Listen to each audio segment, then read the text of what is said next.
Hello, welcome to EPG Pathshala. I am Dr. Anurekha Chariwag, Assistant Professor, Department of Sociology, Savitribai Phule, Pune University. I am coordinating the paper on Sociology of Gender. Today we are going to discuss the module Cinema, Gender and Identity. In this module, we will explore why construction of gender identities could be seen on the site of cinema. We will also develop a nuanced understanding of the meaning of identity. Further, we will analyze gender identities both in terms of its theoretical and methodological issues. Further, we will develop the whole idea of identity in terms of its construction of femininity, masculinity and alternative modernities. Further, we will discuss about popular identities in societies.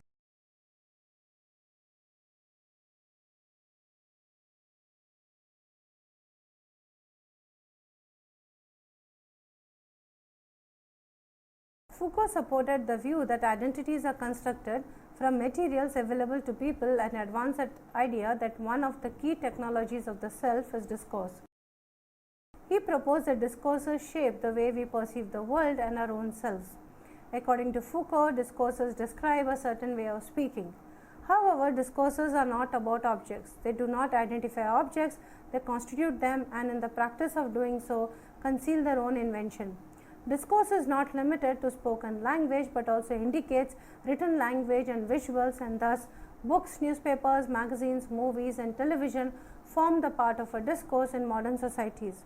Thus, discourse is in fact the narration of reality as it is presented to us through media or other cultural text. If identities are formed from the materials available to people in popular discourse, one need to trace the history of Hindi cinema as a popular discourse to see how identities are constructed in cinema through the various decades of it. As Jyotika Virdi states, popular cinema inherits and circulates notion of national identity, producing new representations of nation and constructing a collective consciousness of nationhood through special cultural referent. Similarly, this module sees how identities around gender are constructed and circulated through Hindi cinema. A social identity is a portion of an individual's self-concept derived from perceived membership in a relevant social group. As originally formulated by Tafadjal and Turner, social identity is a way in which one explains intergroup behavior. Social identity is a person's sense of who they are based on the group membership. They proposed that the groups which people belong to were an important source of pride and self-esteem. A sociological approach to the self and identity becomes with the assumption that there is a reciprocal relationship between the self and society. The self influences the society through the actions of individuals, thereby creating groups, organizations, networks and institutions. Reciprocally, society influences the self through its shared language and meanings that enable a person to take the role of the other, engage in social interaction and reflect upon oneself as an object. The latter process of reflexivity constitutes the core of selfhood. Because the self emerges in and is reflective of society, the sociological approach to understanding the self and its parts identities means that we must also understand the society in which the self is acting, and keep in mind that the self is always acting in a social context in which other selves exist. There are various axes of identities. The dominant ones are gender, ethnicity, class, age, disability and sexuality. There are other axes of identity too, for example, education, urban, rural residency, cultural background, criminal record, refugee status, physical attributes like overweight, tall, short. Although gender is the only one part of an individual's sense of self, gender is more or less central to their self-identity. Sex and gender are the two of one of the most important ways that humans classify themselves and other people. Your answer to who you are may well begin with I am a man or I am a woman. Gender identity refers to an individual's person's sense of identity as masculine or feminine or a combination thereof. According to Davies, the division of people into male and female is central to our discussions and to our understanding of identity. Gender identities are popularly seen in terms of masculinity and femininity. However, we need to look at alternative sexualities and how they construct gender identities such as gay, lesbian and bisexuals. Recently, we see a lot of acceptance of sexual diversities. How are gender identities constructed? Although the formation of gender identity is not completely understood, many factors have been suggested as influencing its development. In particular, the extent to which it is determined by socialization, environmental factors versus innate biological factors is an ongoing debate in social sciences known as nature versus nurture. Both factors are thought to play a role. Biological factors that influence gender identity include pre- and postnatal hormonal levels. While genetic makeup also influences gender identity, it does not inflexibly determine it. Social factors which may influence gender identity include ideas regarding gender roles conveyed by family, authority figures, mass media, and other influential people in a child's life. According to McNamara, from the beginning of the 20th century, sex and sexuality have been identified as fundamental elements of identity. Over the years, various theorists have contributed to our understanding of gender identity. However, the most influential and controversial theory of development of gender identity is that of Freud. Freud and the movement of psychoanalytic thinking that he spawned focused attention on sex and sexuality as a key determinants in a wider range of human behavior and perceptions. According to Freud, the learning of gender differences in infants and young children is centered on possession or absence of the penis. However, Freud was careful to say that it is not just the anatomical distinction that matter here. After a 5-year-old to puberty is a latency period as far as the erotic desires are concerned, and during the latency period, children have already internalized male or female identities and a sense of superiority or inferiority associated with it. Freud has been criticized for identifying gender identity too closely with genital awareness and missing on subtle factors like cultural factors. Nancy emphasizes on children's emotional attachment with the mother, since the mother is the most dominant influence in the early life of the infant. In order to achieve a separate sense of self, the child is required to become less dependent upon the mother. According to her, boys gain a sense of self via a more radical rejection of their original closeness to the mother by forging their understanding of masculinity from what it is not feminine. She claims that as a result, boys become less skilled in relating to others and take a more active view of their lives, emphasizing achievement. The sociological approach to understanding the self emphasizes that the self emerges in and is reflective of society. Therefore, our understanding of the self and its parts identities means that we must also understand the society in which the self is acting, and keep in mind that the self is always acting in a social context in which other selves exist. One would add that in today's mediated world, one cannot ignore media and its various forms if one wants to understand society and the world around us. Foucault's idea of self-identity and sexuality and his interest in modes of living can help to develop our understanding of identities and media in the modern society. Foucault shows that particular ways of talking shape the way we perceive the world and our own selves. We often talk about people as if they have particular qualities, they have an identity. For example, we believe that at the heart of the person there is a fixed and true identity of character. Foucault rejected this view. For Foucault, people do not have a real identity within themselves. An identity is communicated to others in your interactions with them, but this is not a fixed thing within a person. It's a shifting temporary construction.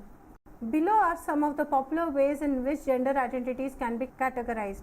Femininity, contingent, framed and shaped by male beliefs, behaviors and demands. Normalized, women playing secondary role to women, continually struggles with the problem of producing femininity that secures male approval. Sexualized, fashioned through the male eye and fantasies, women as sexual objects for male gratification. Assertive, this reflects changing position of women in society. Girl power, emphasizing on sex as fun, importance of female friendships, represents a way of coping with masculinity. Modernized, slightly older age group, desire for personal freedom and expression within the context of traditional gender relations. Aging, right of elderly women to be fashionable, active and sexual beings. Autonomous, competition with men on female terms, frees women from traditional constraints, likely to be highly educated, successful, professional, middle class, career focused. Women who tend to form heterosexual non-committal relationships may include marriage, but children are unlikely. Masculinity, subordinate, generally lesser form of masculinity, particularly for men unable or unwilling to perform hegemonic masculinity. Subversive, alternative masculinity that challenges and undermines hegemonic masculinity. Complicit, newly feminized masculinities combine paid work with domestic work, who see women as equal and occurs between women are getting more powerful, male identities have begun to change. Marginalized men who have been pushed to the margins no longer feel able to perform traditional masculine roles due to reasons like long-term unemployment. Retributive aim to reclaim traditional masculinity from emasculated peers. Typical behaviors include binge drinking, fighting, etc. This identity is rigidly patriarchal, aggressive, oppositional and reclamational. Hypermasculinity, authoritarian and autocratic, impersonal, conceptuous and violent, very image of patriarchy particularly appeals to the white middle class and middle-aged men because of its ability to provide certainty of what it means to be a masculine. These are popular gender identity constructs in most of the society. Media in general and cinema in particular reproduces as well as constructs these gender identities in a very vigorous manner. Media and identity. Today, popular media are obviously primary channels for dissemination of prevailing discourses. The discourses about sexuality and identity are strong ones, enthusiastically spreaded by the media and consumed by audiences. Sexuality is seen as a key to happiness and knowing your own true self. According to Foucault, in modern life, we have to establish an ethics and a mode of living. He views the subject as constituted entirely within the discursive practices of disciplinary regimes and repeated performance of the technologies of the self.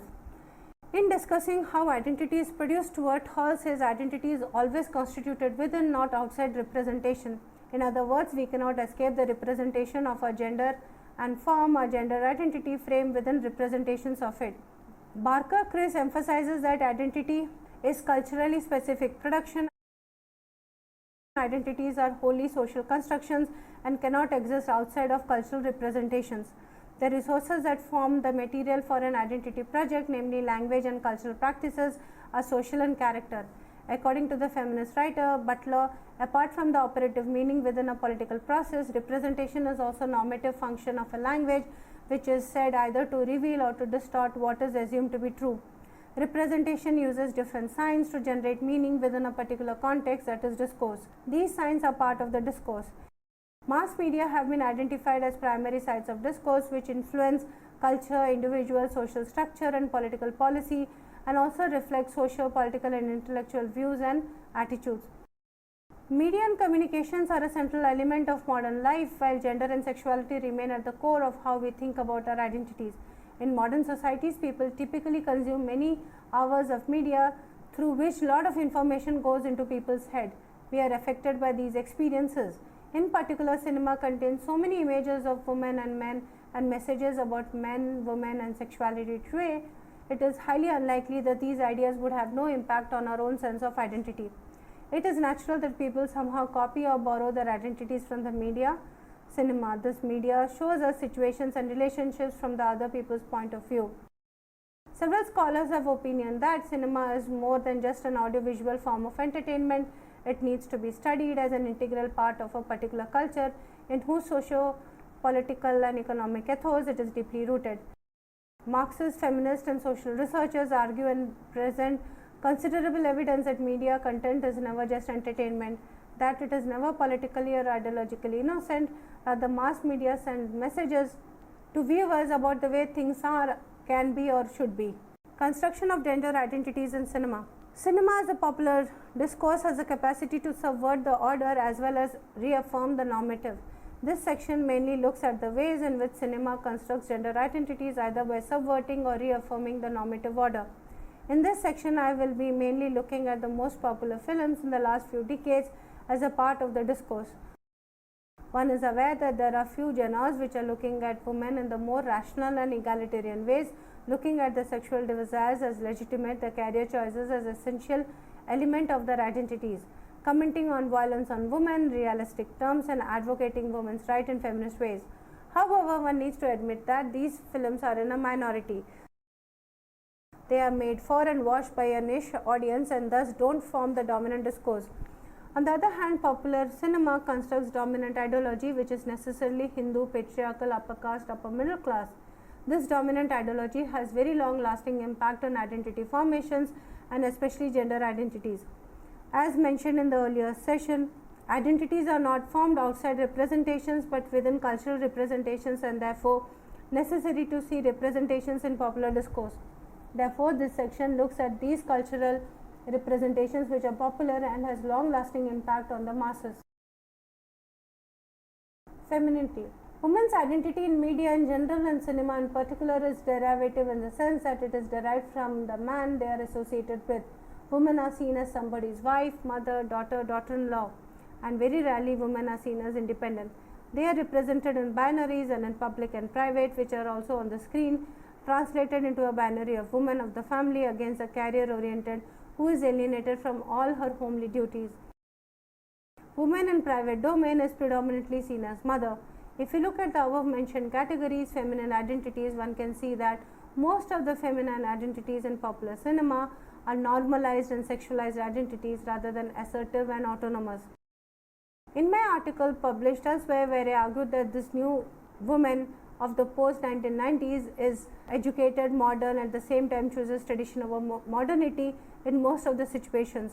Traditions are not thrust on her, but rather that is her choice. Women in हम आपके हैं कौन, हम साथ साथ हैं, कभी खुशी कभी गम, दिलवाले दुल्हनिया ले जाएंगे are represented as mothers, wives, sisters, sister-in-law. Their identity is always derivative and always defined in terms of kinship to a man. These women are necessarily housewives, and although occasional reference is made to their educational qualifications and career, but these identities are never foregrounded, they are never shown at the workplaces. For example, Madhuri Dixit in Hum Aapke Hain Kaun is a computer scientist, but in no frame she is shown even in remote proximity of a computer. Similarly, Sonali Bendre in Hum Saath Saath Hain is a doctor by profession, but the measure of her true worth is determined by whether she can make gajar ka halwa for Salman Khan. Happily enclosed within the confines of the home, these women recognize that being a Sidi Sadi, simple and undemanding woman is a main qualification needed to achieve the status in the family. The ultimate identity of all women of all ages and of all their decisions at different points of time reveal that the primary identity is to be a maternal one. Going back to the history in the initial decades of Hindi cinema, women were glorified as mothers. In the nationalist project of redefining Indian women, woman was always recasted as chaste, sacrificing, caring mother. P. Shantaram, a self-proclaimed nationalist modernist filmmaker who was known for his ideas about women's liberation, finally encapsulated women in the image of self-sacrificing, repenting mother. Therefore, I argue that the majority of his female characters are challenging the normative order and has the potential to transgress the order, but at the end, they all submit to patriarchy and find fulfillment in the role as a mother. The family clean films of the post-1990s are no exception. Rather, one can say they are more aggressive than the earlier ones. Jaya Bachchan in Kabhi Khushi Kabhi Gum is a passive woman who cannot defy her husband's will and who can only watch the arrival of her son at a distance, meets the audience throughout the film as only as a mother. In Hum Aapke Hain Kaun, Bindu, who is a Mamiji, the only quasi-villainous character, becomes good only when she is pregnant. In fact, she is able to conceive only when she realizes her mistakes and promises to behave properly. Similarly, the frolicky heroine of Hum Aapke Hain Kaun, who sacrifices her love in order to mother her sister's child, fits into the construct of the self-sacrificing mother. The question as to who can become a mother, which is central to the Hindu discourse, is also central to these films. The answer is that only those who are pure, chaste and good-hearted are worthy of attaining the status of mother, is perfectly in tune with that of the family genre of the films and Sangh Parivar's notions. Most of the popular films sees women as bearer and transmitters of tradition and culture. The women in all these films are living symbols of Hindu tradition and culture. The ornaments that they wear, the sindoor and the bangles, the observance of rituals like the Karwa Chauth, all symbolizes the conformity with tradition. In Kabhi Khushi Gum, Kajol's restlessness on the day of Karwa Chauth because she does not receive a traditional gift from her mother-in-law symbolizes this tradition-bearing role. She is not only the bearer but also the transmitter of Indian values. Though she lives in London, it is these values that she will inculcate in her son. The depiction of Indian culture and tradition is seen based on sacrifice and family values, with the belighting of the individual signifying the triumph of tradition over modernity. Morning aartis become a major event in the family, as do celebrations marking religious rituals. Our large extended families are knit through the rituals. There are also occasions for the elaborate and ostentatious display of expensive clothes and jewelry. The marriage of piety and consumerism could not have been more explicit. These films redefine the attributes of a good wife and a good bahu, that is daughter-in-law. Kajol in Kabhi Khushi Kabhi Gham is very restless and longs for the unification of Shah Rukh Khan with his family and supports Hrithik Roshan in his attempts to unite the family. She at some level blames herself for Shah Rukh Khan's dismissal from family. As a good bahu, she perceives her role as that of a homemaker and is convinced of the need for a family unity despite the unfair treatment meted to her by her in-laws because of her lower middle class status. These linkages between Sri Shakti ideology of the Sangh Parivar and these redefinitions are so clear that BJP Mahila Morcha ex-President Mridula Sinha comment is, women's realm of work and responsibility is the home. Most of the times a woman is responsible for the unrest in the family. Seems straight out of a film of this genre. In the ideal joint family, claims of individual members, sexual relations of husband and wife, biological relationship of parent and child are subordinated to the larger interest as decided by the patriarch. In Kabhi Khushi Kabhi Gham, when Shah Rukh Khan marries Kajol against his father's Amitabh Bachchan's wishes, he is the only one who can decide whether the former can continue to be a part of the family or not. He is an authority that even the rebel does not and cannot question. The collectivity of the family is confined to rituals, either early morning puja or arati on different religious occasions, and these occasions are depicted as epitome of happy united joint family. I would also like to add that the obedience has always remained at the center of the family ties outside the home and outside Parivar. A woman before marriage is desired to be in the role of an obedient daughter within the family. For example, Kajol in DDLJ asking for 1 month of her own life from her father, and Tabu in Chinikam asking for permission to marry the man she loves who does not fit the norms of marriage or only shades apart in this regard.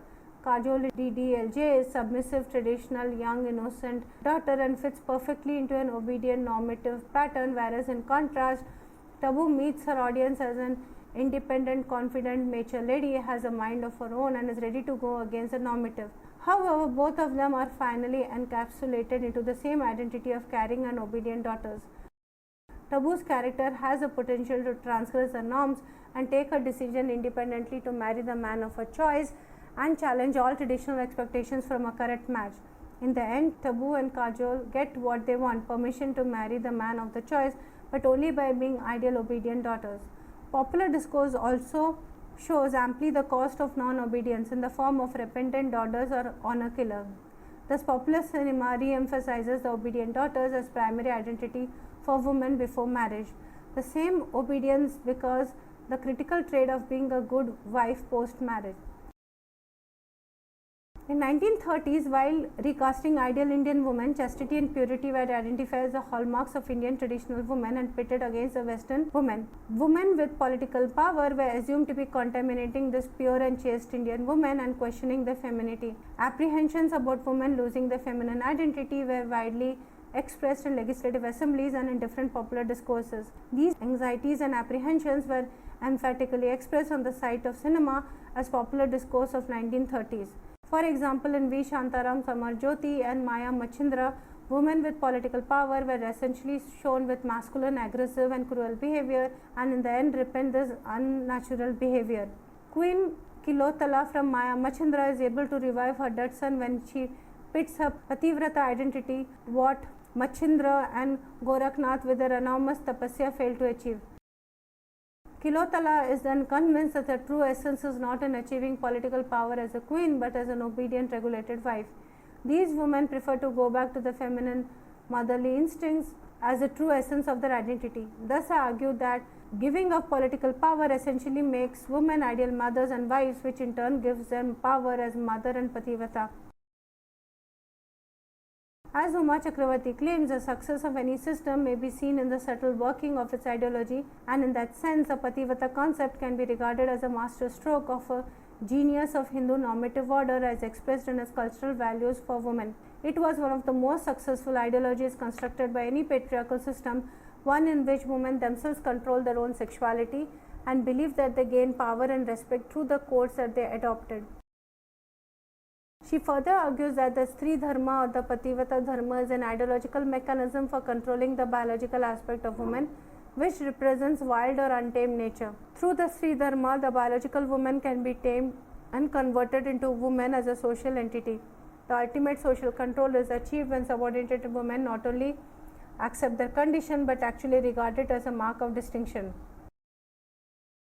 Be it Kajol or Jaya Bachchan or in Kabhi Khushi Gum or Madhu in Roja and many other films cross genres, women's primary identity has been emphasized as obedient, caring and compassionate, supportive wife. In today's context, popular discourses still sees women in binaries of public and private. Either women are shown as obedient wives in private or in public sphere on the parameters set for men.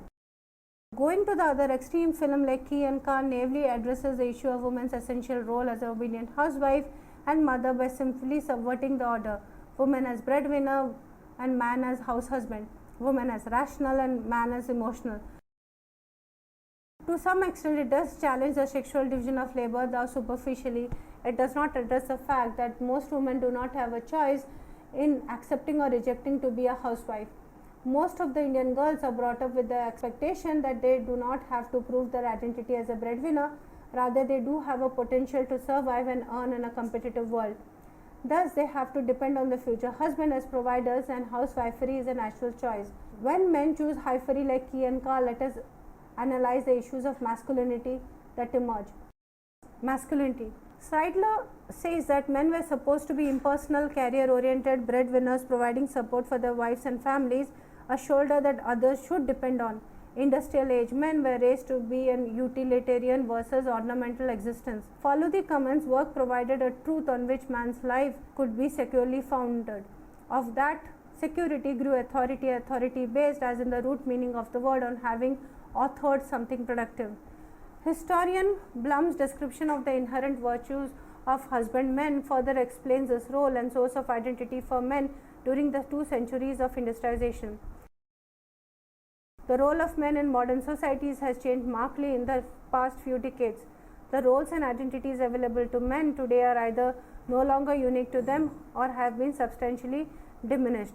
As Srivastava puts it, masculinity is socially produced ways of being a male. Masculine cultures infuse all significant aspects of modern life, and masculinity refers to socially produced ways of being male. That is to say, men learn to be men, and this learning is expressed both in terms of social structures as well as the ways in which men present themselves in everyday life. In the Indian context, in the last decade, we see the markers of masculinity undergoing changes and new understanding of masculinity emerging. In the realm of advertisement, we see new metrosexual man emerging, a caring father, a supportive husband sharing domestic work, taking up responsibility of children and their health and hygiene, shopping for the household. However, popular cinema is majorly engaged with a man's identity as an aggressive, violent and authoritative patriarch. They are engaged in manly professions and primary breadwinners. The hero of popular cinema meets the audience as a macho man, although in fits and starts a sensitive side is exposed. The macho Salman Khan in Naam, Bajrangi Bhaijaan, Sultan and other film cries and displays his emotions, but a strong macho identity otherwise carries through this weak sentimental side. Ki and Ka, on the other hand, supposedly subverts the gender roles when Arjun Kapoor and Kareena Kapoor switch breadwinner and housework. Arjun Kapoor Ka becomes being a handsome, muscular man who was a topper of IIM and a son of a wealthy businessman opting out of rat race. Voluntary and choosing to be a house husband definitely needs to be read more carefully and politically. In a competitive world, he has already proved himself as a very successful person by scoring the highest in a premier institution like IIM, and thus can afford to opt out of the race without attaching a stigma of failure to it. This forces us to think, what if the hero was not so manly, without a beard, without a hairy chest and not enough macho to protect his wife from hooligans at night in Delhi, a college dropout, not so creative when it comes to home decor, a failure in worldly terms. Would the audience have accepted that identity as even acceptable masculine identity? Alternative sexuality. However, popular cinema takes up this discourse within an enclosure of comedy. Many people have expressed it positively and welcomed the change, saying that at least the issue of alternative sexuality is out of the closet. For example, in Dostana, all through the film, gay relations are treated with humor without challenging the heteronormative marital norms. However, while establishing gay relations as a socially existing form of sexuality, it clearly sends a message that they are not acceptable or desirable forms. John Abraham and Abhishek Bachchan pretend to be gay and follow the heterosexual marital norms of Grih Pravesh, family Kangan gifts, and observing Karwa Chauth. The treatment given to the issue of gay sexuality is in a sense marks and deflect the real issue faced by homosexuals. The comic treatment makes it easy to get over the homophobia and reinforces stereotypes about their mannerisms which are already well established in society. Films like Aligarh, Bombay Talkies and Fire, which depict homosexuality realistically, do not become a part of the popular cinema. Alternative sexual identities are portrayed on two ends of the spectrum, either as comical characters which are easily accepted and laughed at as quirky, such as Dostana, or stigmatized, criminalized and beaten up by the system, Aligarh, Bombay Talkies and Fire. After discussing the module Gender, Cinema and Identity, there are few issues that have come up. One, the idea that identities are constructed needs to be kept in mind, and these identities are constructed from available discourses. Further, we need to recognize that identities is not fixed, but rather shifting. It is temporary, therefore dynamic, and it keeps on constructing in terms of time and space. Further, if we try to link identities with cinema, we need to understand that cinema is a site of popular discourse, which further allows masculine, feminine, alternative sexual identities as constructed on the sites of popular cinema, as has been discussed in this module.